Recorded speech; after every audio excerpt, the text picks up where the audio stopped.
bienvenue. Dans cette vidéo, nous allons réviser l'usage du pronom personnel suffixe et plus précisément dans ce cas-ci, le pronom personnel suffixe de la seconde personne du singulier, à savoir le tu qui se trouve ici.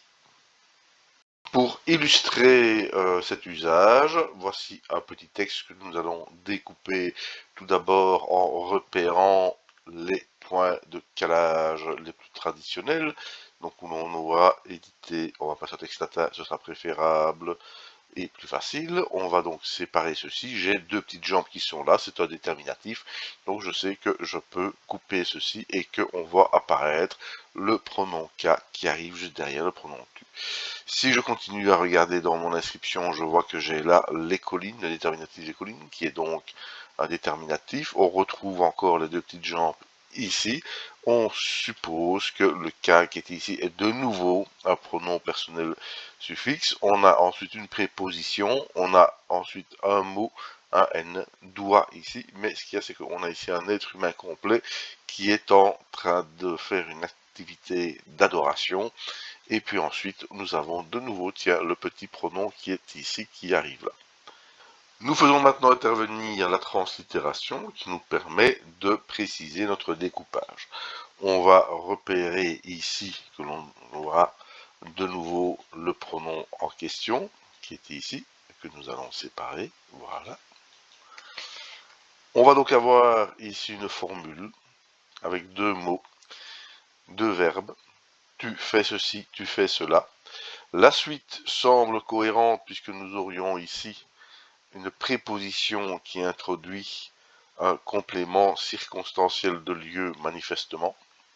Ensuite, nous avons de nouveau un verbe de mouvement, suivi toujours du pronom de la seconde personne du singulier qui se trouve ici. Un complément prépositionnel qui introduit ceci, petite subtilité, on aurait très certainement ici un N qui va intervenir.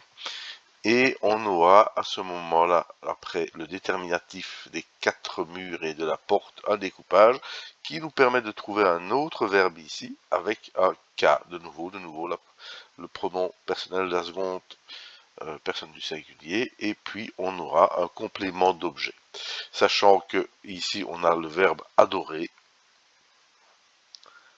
eh bien ce sera tu adores, et on reconnaît là bien entendu le dieu solaire, le dieu Ra. Si on remonte par rapport aux autres verbes qui sont ici, nous allons retrouver le verbe sortir. Et je dis une bêtise, c'est le verbe entrer. Puisque le verbe suivant, c'est ici, effectivement, sortir. Donc tu entres et tu sors. De où? En état de, de où? De l'Occident. Entrer et sortir de l'Occident. On aura ensuite un autre verbe qui sera traverser. Tu traverses. Sur, dans, à travers les portes de. Et là, on aura la douate, si vous allez rechercher en translittération. Douate, qui se trouve ici. Hop là. C'est donc des textes qui ont un sens et une portée extrêmement importante dans les croyances égyptiennes. Tu entres et tu sors de l'Occident, tu traverses la porte de la douate et ainsi tu adores le dieu Ré. Qu'on pourra traduire par puisses-tu entrer et sortir de l'Occident, puisses-tu traverser la porte de l'autre monde et adorer Ré. Donc là, on va le traduire comme un souhait, puisqu'il s'agit en quelque sorte d'une prière pour l'éternité. J'ai dit que c'était simple? Non, j'ai dit que c'était amusant. Voilà, à bientôt pour de nouvelles aventures.